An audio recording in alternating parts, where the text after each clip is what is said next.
And I remember feeling really intimidated to share about my family. And of course, for me, especially as a mom with kids with special needs, all these things going on, and I'm having to deal with that stuff. And I thought, man, they're not going to take me seriously. Like they're going to think this girl's like soft and it's whatever. Yeah. What I found was the opposite though. It was almost like it gave them permission to also talk about their families. And as it turns out, they really love to talk about their families. Yeah. I mean, maybe I just have special guys that work for me. I don't know. But, I think that like, that's not kind of part of corporate culture. That's certainly not the world that our dads were working in, where, you kind of like had that handled at home and you didn't really ever bring it to work.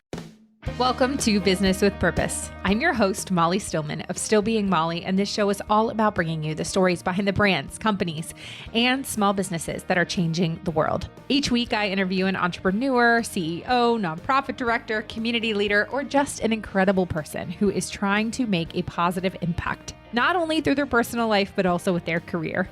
My goal is to show you that no matter what you do for a living, you can make an impact wherever you are. My guest this week is Megan Hyatt Miller. She is the Chief Executive Officer at Michael Hyatt & Company, and she's also the co-host of the Lead to Win podcast, which is consistently featured in the top 100 in Apple Podcasts. As an architect of Michael Hyatt & Company's standout culture, she is committed to helping her team win at work and succeed at life, while also delivering phenomenal results to their customers. Under her leadership, the company was named as one of Inc. magazine's best workplaces for 2020, which ranks the top companies in America for their employee engagement. When she's not taking the company to new heights, she is fully present at home with her husband and 5 kids outside of Nashville, Tennessee. Her new book that she wrote along with her father, Michael Hyatt, is called Win at Work, Succeed at Life: 5 Principles to Free Yourself from the Cult of Overwork. I am not going to lie to y'all. This was so good, and honestly was a conversation I think that I kind of needed just for myself. And so if this was a conversation that really just spoke to me and things that I've been feeling lately, I know that it is going to just minister to so many of you. So I really, really pray that this conversation blesses you the way that it blessed me. But before I get to my conversation with Megan, obviously I love to tell stories behind the brands that change the world. And so I want to introduce you to a new partner of the podcast, and that is deux mains. In French, deux mains means 2 hands. Why 2 hands? Because everything they create is made by trained artisans who use their 2 hands to make their life better while crafting beautiful products. Truly, this is a company that is set out to change lives and make a positive impact in the world. It started when the founder, Julie, wanted to create dignified jobs in Haiti, a place she was growing to love and that was exploding with creativity. She wanted to share this talent with the world. Julie set up an educational program to train people with artisan skills and then went on to build a factory that actually operates on 100% solar energy. Deux Mains now employs more than 40 artisans that handcraft premium leather goods, jewelry, and sandals. Their lives are forever changed by their craft. And what's also cool is their products incorporate an eco-friendly twist, working with responsibly sourced materials and repurposed inner tube and tires in their designs. Is that not amazing?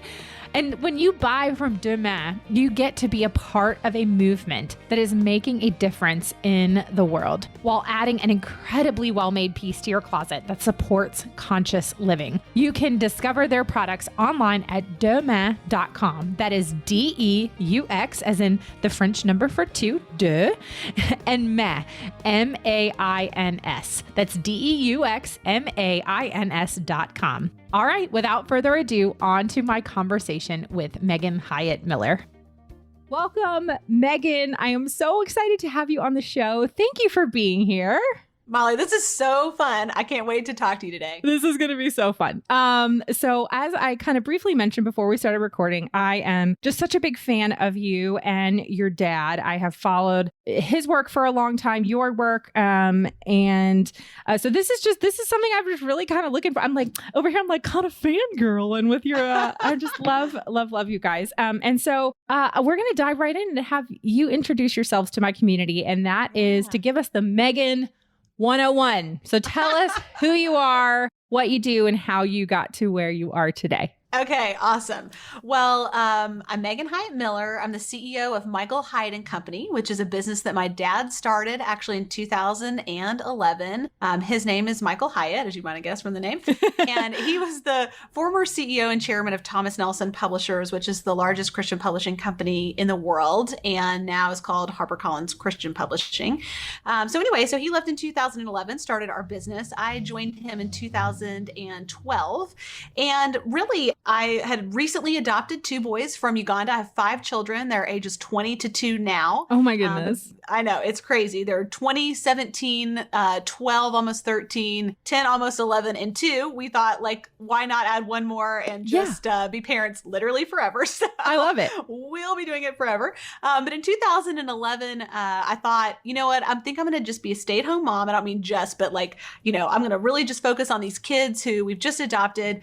And that lasted for about 9 months before I was kind of going a little stir crazy. So I joined my dad in the business in 2012. Things just took off in terms of our business growth and my responsibility in the business. It was really, really fun. And a couple years after that, he came to me and he said, "Hey, I would love for you to become the chief operating officer of the business so that I can focus on some other projects and priorities within the business that are kind of outside of the day-to-day operations." And so I was really excited. And I also kind of went, how am I going to do this with these? I basically ended up with 4 kids in 2 years because I married into my first 2. Then we adopted our 2 middle boys from Uganda, and our boys had some special needs. And so I wasn't sure how on earth I could possibly make that kind of an executive level role work with all these kids, especially the younger boys. And so I went to him and I said, "Dad, I really wanted to say yes to this position. But in order to do that, I have to be done every day at 3:30 because these kids need me. And frankly, like, I can't delegate it. I mean, it's kind of like mom or nothing, you know? And I need to be able to be present for them." At that time, my husband had a corporate job. And so I had more flexibility than he did. And amazingly, my dad said, "Okay, let's give it a try. If you think you can deliver the results, then I'm game to give it a shot." And we did. And we've kind of never looked back. And so really, what our company does is we're a performance coaching company. We help leaders and their teams really get the vision, alignment, and execution that they need to do exactly what this new book that we have out talks about: win at work and succeed at life. We call that the double win. Yeah. We don't want people to choose between those two. And so we do that through corporate training. We do that through group and one-on-one coaching for business owners and leaders. And then we do that through our 90-day planner called the Full Focus Planner. So anyway, that's our business. And that's kind of how I ended up here. But my life is full of kids and pets, and although not sounds like as many pets as you have, you're totally taking the cake on that. But I'm covered in kids these days, kids in business. Yeah.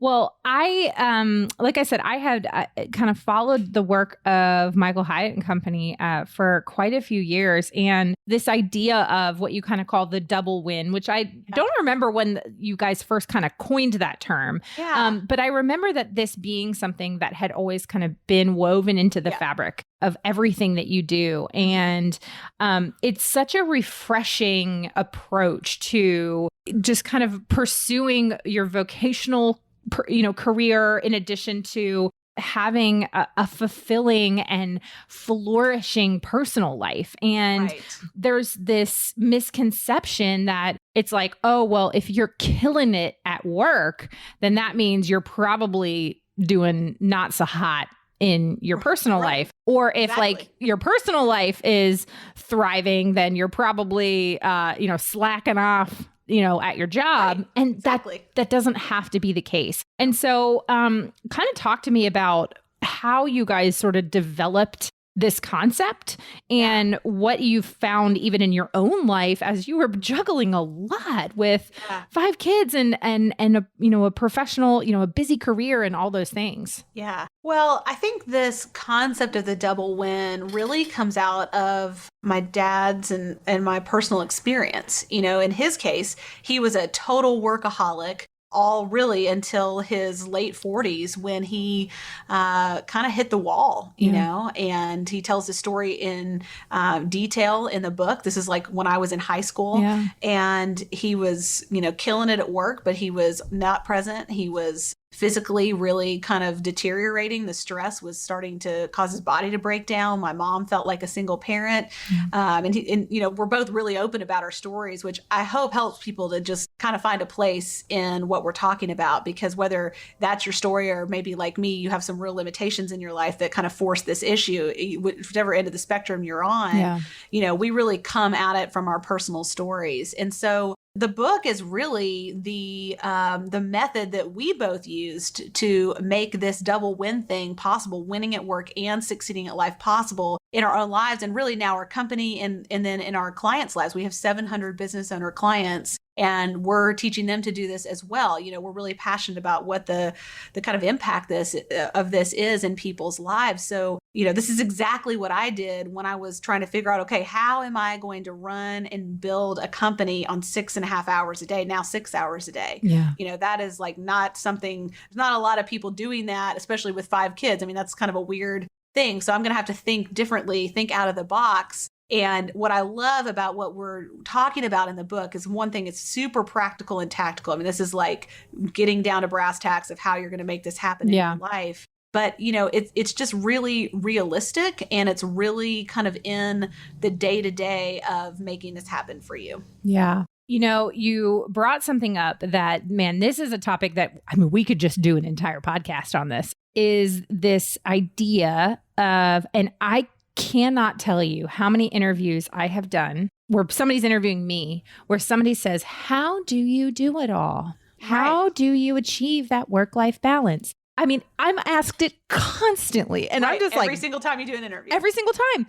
Yeah. And I'm just like, when was the last time somebody went to my husband and was like, I know, John, how do you achieve this work-life balance? How do you do it all? Like, not a single person has asked my husband that question. Right. Now, I get it. I get where it's coming from. Like, I totally get it. But why is it that it's only women that get asked this question? Yeah. And when do you think that shift will start to happen? It's like, oh, well, let's actually ask men the question.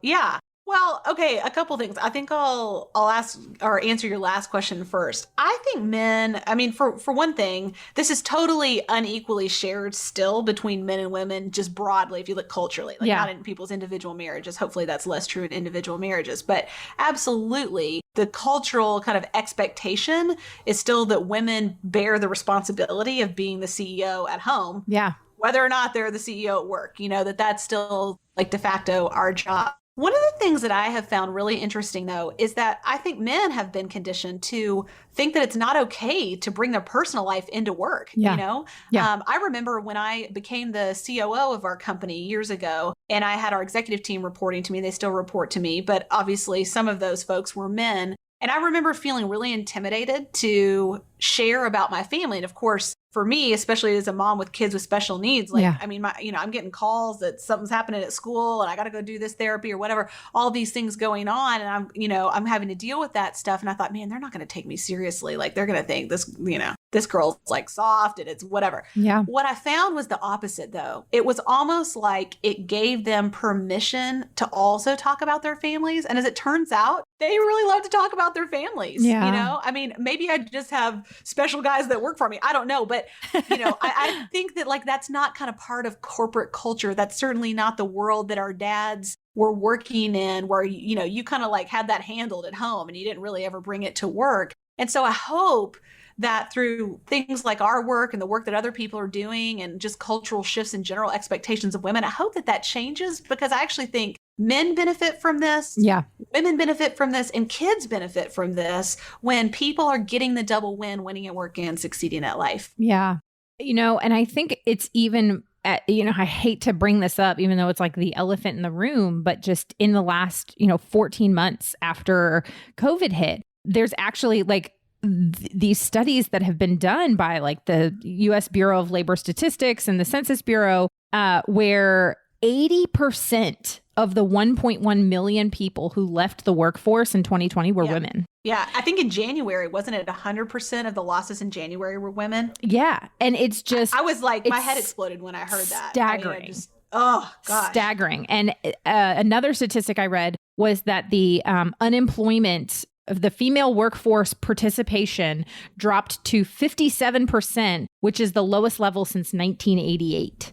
And Golly. it's just, I was 8 years old then. right. And I, I was thinking about it and I was like, I get it. I mean, when COVID hit and suddenly both of my kids are now at home, virtual schooling, and I'm trying to navigate all of those things. Like, I had the more flexibility to kind of step back from some of the things I was doing in my career. And my really kind of just depended on my husband to be able to kind of manage the other aspects of making sure that we could keep the lights on. Obviously we'd be fine, but since that time, like, I think about the last year has been really hard for me professionally, because I've had to put a lot of my professional pursuits on the back burner because I just simply don't have the time to manage kids and all this. And I hit this kind of wall. And like here we're just kind of like having a therapy session for myself. It's so great. But true. I mean, it's really true. Like, I kind of hit this wall even within the last month where I was like, I need to get back to some sort of routine that like I had before COVID, where I had a structured work schedule, structured in quotes, work schedule, and was able to really spend time pursuing some things professional because I love it. And it's fulfilling for me. And it's not that I don't love my kids, and it's not that I don't want to be around them. And it's not that at all. But also, like, I'm tired. Absolutely. Yeah. So anyway, I could clearly talk about this quite a bit. Well, I feel you totally on this. And I think probably every woman listening is like, preach it. I think this is where no one has shown us how to do this, but where negotiating as a couple is so important. I don't mean like a contentious negotiation. I just mean, if we can start from the presupposition that we're committed to partnership and co-parenting, and that neither of us is the CEO of the family, that we're co-CEOs, really, if we're going to use like a business model, and that we're going to look together at a more equal division of labor. I actually did this with my husband like 3 or 4 months ago. We've done it a number of times before, but all of a sudden I'm like, what is going on? I just feel like my brain is tired. Like I'm making too many decisions. Yes. Decision fatigue. It's a real thing. And it was like the home decisions were the ones that were killing me. And we sat down on a Saturday while the baby was napping. And I just said, honey, can we just like itemize all the things that have to be done and then identify right now who's doing what? And of course, as you can imagine, when we did that, it was very unequal. And he was like, oh my gosh, like you're doing way too much. And I was like, babe, the hardest part of this is the thinking. It's not even the doing, it's the thinking. The one more thing that I have to like keep in my head and like, do gymnastics to plan around or whatever. And so we divided up. And so one of the things that we figured out, we talk about this in the book, the idea of establishing your non-negotiables in 3 categories. So self-care, relational priorities, and professional results. Self-care, relational priorities, and professional results. And I realized that I was acting like I had way more relational non-negotiables than was actually reasonable. There's not enough time to do all the things that I had. And so, for example, we talked about doctor's appointments for our kids. And I was like, you know what? I don't know that I need to be at the doctor's appointments unless there's like a specialist appointment or, something really significant. He could do that. His schedule is a little more flexible than mine. I do a lot more things like this, have interviews and things where it's really set. We decided that he was going to do most of the doctor's appointments, or sometimes our babysitter would do some of that. I would go, if it were like mission critical, or then we're right in the middle of all the school transitions, like elementary to middle, college, middle, high school, all that stuff, all the things. And he said, why don't I handle all the admissions process? I'll go to the meetings, I'll fill out all the applications, I'll get all the paperwork done. You don't have to do any of that. And I was like, oh my gosh, this is a life changer. Like, you're right. I don't have to do it. And I think that's really kind of what we're talking about. What is non-negotiable and what is negotiable? And how can you, with your partner, figure out a more equitable way of thinking about it? Because he said, honey, I just don't think about this stuff. It's not on my mind. I'm not even aware of what needs to be done, but I'll do it if you tell me. I'm like, okay.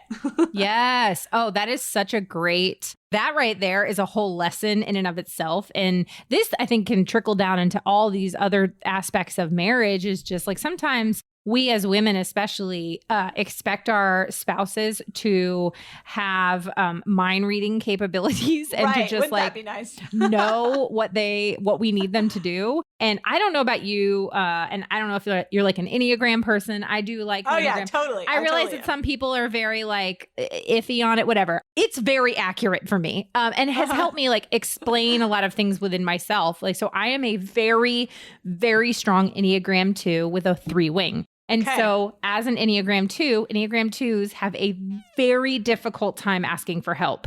Yeah, and so that is very much my personality. My husband is an 8, wing 8. Like there is no wing 7. There's no wing 9. He is an 8. Like 100% he is an 8. And so me as the helper, I don't want to ask for help. Like I am just going to do. And him as the challenger, like the very strong personality, not in a bad way. It's just he has a great, very determined personality. Like I'm just like, well, he's too busy. I can't ask him for help. You know what I mean? And so we've had to kind of learn that and navigate how to do that in our relationships. And that's so important, whether even it's in like a marriage relationship or in a dating relationship or even in friendships. Yep. Beginning to understand each other's different personality and communication types and speaking to that and realizing that we can't read each other's minds. So, if you need something, then you need to tell people. And we just forget to even talk about it. Yeah. Like I think that when I've had those conversations with my husband, I'm always amazed actually at how well it goes. Yeah. Sometimes I started off by being like a little resentful and that we have to work our way out of that for a minute, before we get to the part where we're on the same page. I'm like, okay, this is not a good strategy. The blaming strategy does not work well. Yeah. But once we're really kind of in that headspace of, hey, we want the same things. We both love our families. Yeah. We both love our work. And how can we help each other, like really partner with each other to build this family, build this business, all that kind of stuff. Yeah. And it's just really fruitful. It's just most of us never had that modeled for us, how to have those conversations. Yeah. Now I'm curious, as you kind of stepped into this role at your father's company and you took on more. I'm pretty certain, I'm just going to assume that there were some bumps along the way. And I think the bumps probably got mostly worked out before it happened. Well, we had a succession plan in place for several years. So we knew we were headed toward this. And I think that enabled the kinks to kind of get worked out. Certainly, there haven't been any bumps with my dad. I mean, that, it's like the best succession ever. I'm so grateful to him and his humility and his vision and all the things. That's not an easy thing to do. And mostly people tell me, like, every time they ask me about it, their horror story of, their own family business or whatever. And he's still very much involved. He's working 3 days a week in kind of a more visionary capacity, which is awesome. But I think at home, I sort of knew what I was in for, and it wasn't a huge change. It was more like one little step to kind of finally make that transition. Yeah. I think the hardest part probably was going from having 4 kids who were all in school to all of a sudden having a 2-year-old or, a baby. I mean, there's 8 years between previously our youngest and our baby now. And so that was a big head snap from being able to travel more easily, just like having more flexibility, more time where I could just be like, okay, kids, go do that. I'm going to go do this thing. And if I'm home, she wants me like nonstop. And so that, I think in a way, like in God's providence, that's been a really great thing because it's forced me to stay focused on what matters most outside of work. Just like when we brought our boys home in 2011, that was kind of my compass that said, hey, you can't get too out of alignment here because these kids are counting on you. And I'm really grateful for that. Oh man. Yeah. That's a really great perspective. And something that obviously, you worked at it and it was something that it doesn't necessarily come naturally. No, Not at all. No, it doesn't come naturally. I mean, like yesterday, I came home and it was a nice day, and I thought we should totally take her to the park. Like we're getting out, we're doing stuff now, and getting. Bless her heart, she's never been to a restaurant, she's not been on an airplane, like she hasn't done anything because she's like a COVID baby. But anyway, we decided to take her to the park, and I had to like kind of make that mental shift in my head. And this is always a challenge for me anyway, to go from CEO brain. Okay, now I'm shifting into mom brain, and I'm going to come home and be present with my kids, and I'm going to go to the park, and I'm, going to get on the swing with her and catch her on the slide. And, I think we talk in this book, Win at Work and Succeed at Life, about the power of non-achievement and how valuable that is for producing results actually in your business. I mean, it's kind of counterintuitive. You would think like, I need to do more achieving if I'm going to achieve. But in reality, there's so much value in non-achievement. And those of us who have kids, I think this is a really special gift of having kids, is that it forces us to remember that there's value in things that are not achievement, and that actually that enhances our work. It's not in conflict with our work. That is a really, really great point. And I almost think it relates to kind of what we were saying before with the decision fatigue. It's when we are constantly in this space of either trying to make a million decisions, you've got a gajillion decisions you've got to make every single day, your brain just gets exhausted. And I think it's a very similar concept to when you're trying to achieve. And it's just like, we're just not created to do that. Right. At that pace. And we're certainly not created to do it all. And I think that's been the biggest thing that I figured out with this whole idea of this double win, is that we all know there is not enough time to do it all. I mean, every single person on the planet, I think, has tried to do it all and failed and face planted in the middle of that, and just, nearly died from exhaustion. And I think the truth is, though, there is enough time to do the things that are the most important. But that means they have to be limited. That means it can't be everything. That's why we, as a part of the process in this book, when we're saying, okay, we want you to define, what does a double win mean for you? What does it mean for you to win at work and succeed at life? We ask you to identify these non-negotiables in terms of your self-care and your relational priorities and your professional results in that order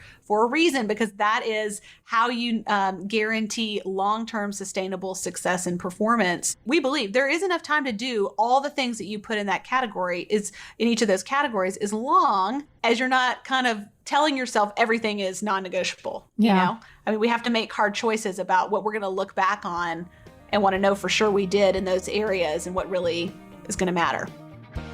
I'm going to take a quick break from my chat with Megan to thank our other partner of the show, and that is Mama Suds. It is time for your spring clean refresh. So let's get that home sparkling clean the safe way with Mama Suds. Castile soap is the superhero of soaps. It really does it all, from the windows to the walls. It is truly the only soap that you need. So what can you do with Mama Suds Castile soap? Well, you can clean the floors, scrub the counters, bathtubs, tile, clean the baseboards, windows, blinds. You can even use it to clean carpets. I love to also use it to make dish soap or hand soap. It's incredible. So grab a gallon of Mama Suds Castile soap and start tackling all of your spring cleaning to-dos at mamasuds.com. And don't forget to use the code MOLLY for 15% off your order. Now back to my conversation with Megan. One of the things, obviously a major focus of the book, Win at Work, Succeed at Life, it's the subtitle, is this 5 principles to free yourself from the cult of overwork. Yeah. And that was the first time I had ever heard that term, cult of overwork, which I think is, it's like a rose by many, many different names. Yes, and it's true. I was having a conversation this morning with somebody who we were talking about kind of hustle culture and just constant striving, achieving, and you see we're just all inundated with self-help gurus and like, you can do anything you set your mind to. It's just like this very, this hustle culture. And I love the term cult of overwork. And so I'm curious, what are some of the things that are the tenets of the cult of overwork? And why do you think there's this, it's almost like an additional pandemic that we're in? It is. And I think this has been going on for a long time. Long time. So I'll just kind of share the tenets of this, and then I'll kind of hypothesize about why I think that this is a thing. The first one is that work provides the primary orientation for life. And you might be like, oh yeah, of course it does. And then what I'd like to suggest is, though, how is that working out, right? I mean, if we're always kind of in this mindset of we're either preparing to work, working, or recovering from work, we're really neglecting, what we talk about in the book are 10 domains of life. So 9 other domains of your life are being neglected. And what's the cost of that, even to your work? We would argue that it's high, so that's the first one. The other one is, and I think this is one of the most insidious, is that constraints stifle productivity. What we talk about in the book is it's actually the opposite, that constraints drive productivity and innovation and freedom, in fact. But I think we've all been led to believe, no, I want to do it all, but think about like a river that has been affected by a flood and has no banks. It's just a disaster waiting to happen. And that's what overwork really becomes for us in our lives. And then, of course, the work-life balance is a myth. We hear that all the time. And I think that's actually a really reasonable one to believe. I think it's wrong, but it's reasonable. And that's because if you're a high achiever, you probably think, yeah, that's like for people that are not that serious, or that, for women especially, it's a kind of an empty promise. I mean, we have been sold this kind of lie that we can do it all if only we're somehow smart enough or good enough or I don't know, whatever. And it just leaves us feeling crummy, and like shamey and one more thing we can't do. And so I think while I don't agree with that, I really understand where it comes from and I have a lot of empathy for it because I think it's, it's been badly peddled out there in the world for a long time. And then a lot of us just kind of grew up believing a person should always be busy, right? Yeah. Like, gotta be busy. Gotta be busy. Like, how you doing? Busy. Yeah. So I think that's another one. And then the rest is a waste of time that could otherwise go to work. So those are really the primary kind of tenets here. I think why this is so prevalent are 2 things. One, I think in our entrepreneurial cultures, corporate cultures, that this has just been rewarded, that we have mistaken brute force for productivity and results. And that, we get a lot of identity from that, a lot of accolades, and that we're just rewarding the wrong thing. I also think, and this is, whenever I talk about this, people kind of like, visibly kind of have that moment. And that is, I think sometimes we overwork because home is hard. And I can only speak about this from my own experience. But, as I said, I've got kids with special needs. I've got a lot of kids. Work is like way easier than home. I mean, way easier. Yeah. When I'm at home, it's the long game. Sometimes, like yesterday, I had a really tough day with one of my kids and laid in bed and cried with my husband at night about it. It's just one of those days where you're like, will it ever get better? Yeah. There's no check boxes. So if you've got teenagers, especially, or toddlers, they're not necessarily patting you on the back and saying, great job, Mom. I can really tell you're working hard. Yeah. And I just think that we get this real defined identity at work. All these things, this is kind of like the internal driver. The external stuff is like the pressure from your boss or, financial pressure or whatever. But the internal stuff is like, if we're honest, home can be tough. And I don't think that's bad to say. I mean, I love my kids. I love being a mom, but it is the hardest job on the planet. Yes. Absolutely. And sometimes it would just be easier to work more, and let somebody else kind of deal with that. So anyway, hopefully that's freeing to somebody who heard that. Like, yes, I can relate to that. Yes, that's so freeing. I mean, I think especially just going back to what we were saying before, is just like within the last year. I mean, I was saying to my husband, I was like, I haven't had a break. Yeah. I haven't had a break. And I mean, I was like, no offense, but like you get to go to work. You get my work is here. I mean, I'm sitting right now in my office and I can hear my kids on the other side of the door over there getting more snacks from the pantry that then are going to, ruin their dinner. And, but like the 45 minutes that, we're here recording is like my break for the day. And, and I remember there was a day where my husband had just kind of taken the kids to go, I don't remember where they were going, but he took them for a couple hours. And I realized that it was the first time I had been physically alone in like 7 months. And I was like, I've had that moment too. Oh my gosh. My gosh, I'm alone. What do I want to do? What do I want to do? And then I was like, I want to take a nap. That's what I want to do. That's always my answer to everything. I tell my husband my love language is spelled SLEEP. Yes. Thank you. Thank you. But then let's be honest, we all have this struggle too, where, cause like I love a nap, girl. I love a nap. But then do you ever wake up from a nap and you go, oh man, like, I feel guilty. Like I didn't do anything. Oh, yeah. And I'm just like, yeah. And then you have like nap regret, remorse. Is this a thing? So great. You know, this is a thing. It's a thing. It's a thing. It's like nap regret. It's instead of like buyer's remorse, it's like napper's remorse.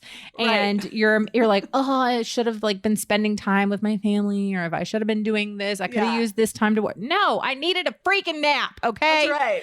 Come on, people. Naps make me happy. So that's just such a great, I love the way you kind of broke down those different tenets, and I can just picture my listeners listening right now, just like praise hand emojis. Like, yes, I feel this. I feel this. Well, this book is just, and the work that you and your dad are doing is, like I said, it's so needed. It's so needed. Thank you. I think even more so than ever, because I think about like the culture of like, I mean, so my dad is about to turn 77. Mm-hmm. He was born the day before D-Day. Oh, so wow. June 5th, 1944. His dad was deployed, fighting in World War II. Amazing. And I think about like the culture and the generation of my grandfather and even my dad's childhood. And I'm like, yes, they worked their rear ends off. But also at the same time, like this idea of like the cult of overwork and hustle culture, like it would be totally foreign to them. Yeah. Yeah. And I'm not saying that like that culture at that time was perfect, by no means, but it's just interesting to see the shift over the generations from what it was to what it is now. It's fascinating to me. Mm-hmm. Well, I mean, we're all holding computers in our pocket. Yeah. That's part of it. For sure. Work everywhere, all the notifications, all the things, that if we don't kind of define this double win for ourselves and do some of the things that we talk about in this book, like constraining our workday and scheduling the things that matter and identifying those non-negotiables and that kind of stuff, which again, we really get into in very practical ways because we want you to be able to implement this. That's the goal. It's not a philosophical book as much as it is like, here's how you can actually do this thing. Right. If we don't take control, the overwork tsunami will just carry us away. I think it's so powerful that it has that effect. And so I think the only way to really get that balance, so to speak, is to get intentional about what you want, what really matters to you, and then get this, plan for implementing it. I think otherwise, the technology is against us. Let's put it that way. Now, I know in writing the book, you and your dad also did a lot of research to kind of back it up. As you guys were, or kind of back up your hypothesis or whatever the terminology is. I'm kind of curious, as you were doing the research for this, was there anything that you learned along the way that maybe surprised you? Yeah, one of my favorite studies was a study that Microsoft did. And what they found is that people who worked 45 hours a week, which is like most of us consider that's a pretty reasonable amount of hours, that only 28 of those hours were actually productive. That's Microsoft. I mean, this is not like some, old school, like Dilbert kind of environment. This is Microsoft, like a pretty innovative company.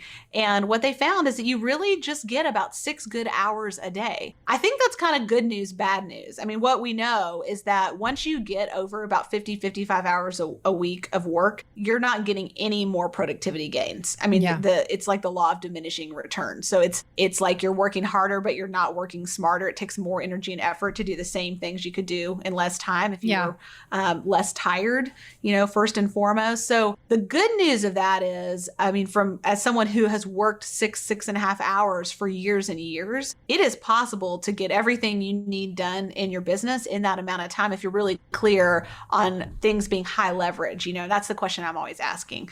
What is the most high leverage tasks or projects I need to do today. So I'm always thinking about that. And that's what I want my team thinking about. That's what I want our clients thinking about, because there's not time to waste if you're going to do 6 hours, but there is enough time if you're really focused and you're really clear. That's why we spend so much time in the book talking about how do we help you get clarity on what matters to you? Because once you have that clarity, now you really can implement it. As long as you're not clear, and whether this is on a macro level, like defining your double win, or this is on a day level, trying to identify what are your priorities for the day. You've got to have clarity on what's really going to give you the biggest bang for the buck. And then I think it becomes possible. So anyway, I love that story because I think it's backs up what we say, but it's also freeing. It's like, especially if you're, a mom and you're running a business, or you're starting a business or whatever, you don't need to work 60 hours a week. You don't need to try to figure out how do you do that while raising your kids. It's not necessary. Right. Yes. And I almost think of it like the way I kind of approach it. Maybe this is not the way to approach it. It's like almost like daily task triage.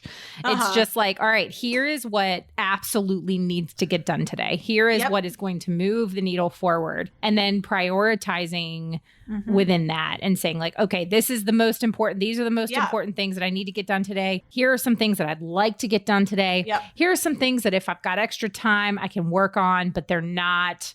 It's not a priority and going through there. Because otherwise you can just sit there and you look at your task list for the day and you're like, ugh. It's like 40 things long and there's no discrimination between any of the types of tasks. And you're like, this is literally impossible. And it is possible. Yes. Oh, that's so good.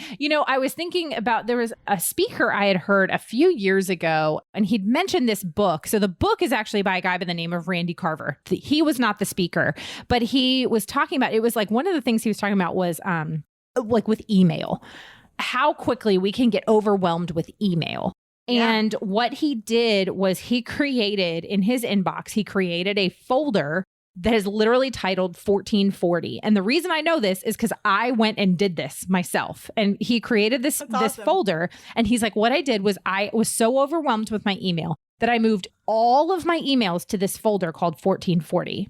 And then realizing like, okay, starting fresh, I now have a 0 inbox, even though they're all in that 1440 email. But that 1440 is reminding myself is that there's 1,440 minutes in one day.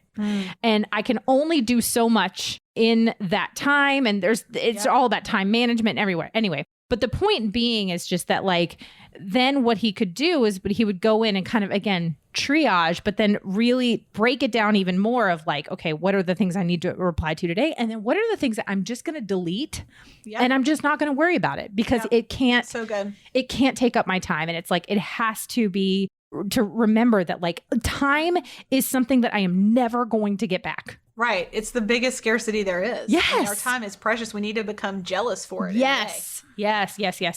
So it just, everything you were saying just reminded me of that. Yeah, and so, I love that. Megan, this has just been, like I said, I love the work you do. I love this book. And I think it's so needed. But before we go to our kind of get to know you round here at the end, obviously you've got a lot on your plate, but you're winning at work and succeeding at life. You've got the double win. But what's on the horizon for you in the next year or so? Well, we're growing our team. I think that's where a lot of my focus is our coaching and corporate training parts of our business are growing rapidly. And so we're building our team to accommodate that. And it's really fun. I love adding people to our team. We have about 25 people we're hiring this year. I imagine it'll be something like that or more next year. And it's so fun because when we bring these capabilities in and these different personalities and just have that kind of diversity, it just becomes more and more fun to create because we have more and more resources. So there used to be a time when I was really committed to a very small company because I thought, if I was honest, I was intimidated about leading a bigger company. But now I feel so grateful and so excited to see these people come through our doors. And hopefully that will be happening literally more often as time goes on. So I'm really excited about that. But I'm just excited about going deeper and serving our clients and customers better and better so that really they and their teams can experience this double win. So good. So good. All right, Megan. And for the listeners, I will have all of Megan's details in the show notes, along with links to get the book. Go buy this book, especially I know that there are a ton of entrepreneurs and small business owners that are listening to this podcast and who are burnt out. I know it because you send me emails. And you tell me that you're burnt out. So you need this book. Go buy it. You can get it wherever books are sold. And so, yeah, go do that. So Megan, now's the time for the get to know you round. I'm like terrified and excited all at the same time. Don't be scared. Don't be scared. Don't be nervous. Okay. Question number 1. What is your guilty pleasure?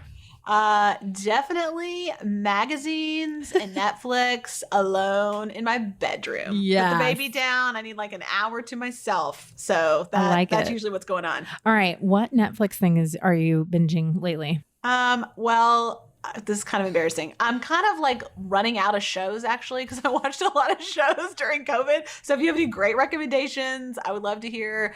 I did watch Bridgerton. I did love it. I cannot endorse it because it's a little risque. It is very risque. But it was kind of great. It was really great. So, okay, here's my, then we'll move on. Fast forwarding just to, so my parents aren't scandalized. Yeah.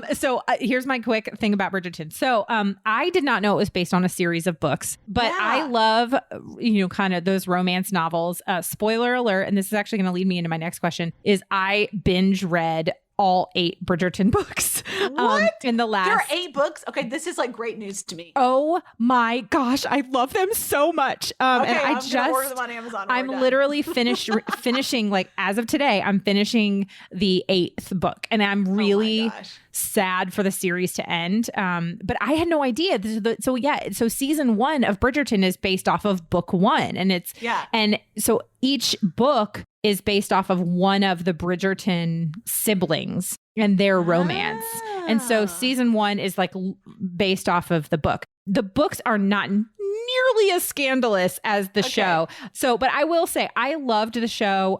I was like, oh, this is such a cute show from episodes 1 through 5. And then episode 6 happened and I went, whoa. So I did. Where's that fast forward button? I did do some fast forwarding. So, but it's really well done. And I really love the casting. I think it's really, it's fantastic.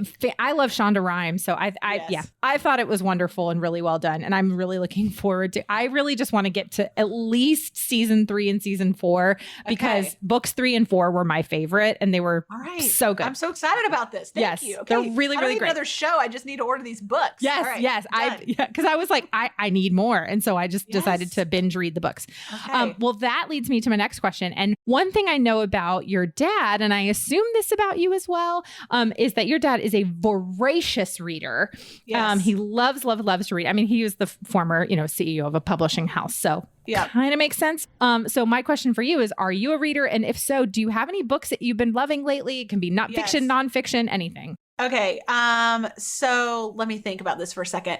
The book that I'm reading right now professionally, is called Culture Renovation by Kevin Oakes. It just came out maybe a couple of months ago. I heard him interviewed on Brene Brown's Dare to Lead podcast. And I was really excited about what he was talking about. Very culture focused, obviously. Another great book I read recently is called The Healing Organization. That's by Michael Gelb and Raj Sisodia. And I love that book. It's almost like Capitalism 2.0, just like kind of a more compassionate capitalism. How do you build an organization that really is not just, financially doing well, but also doing good in the community and it's with its employees and all that. I think a lot about that. So that's great. I also just started reading a book on racial justice called Reparations that Baker published. I think it's Brazos Press. I have 3 of my children are African American. And so this is a really important topic for us. And that is a fantastic, very faith-based book. And I've read a lot of books on the topic, and that's probably the very best one that I've read. I'm almost done with it. So anyway, if that's of interest to you, I highly recommend that too. Yeah. Well, I'm absolutely looking at that. So thank you adding all of those to my list. And okay. So who would you like to sit next to on a 16-hour flight? Well, if sitting alone wasn't an option, which actually sounds kind of great. I know, right?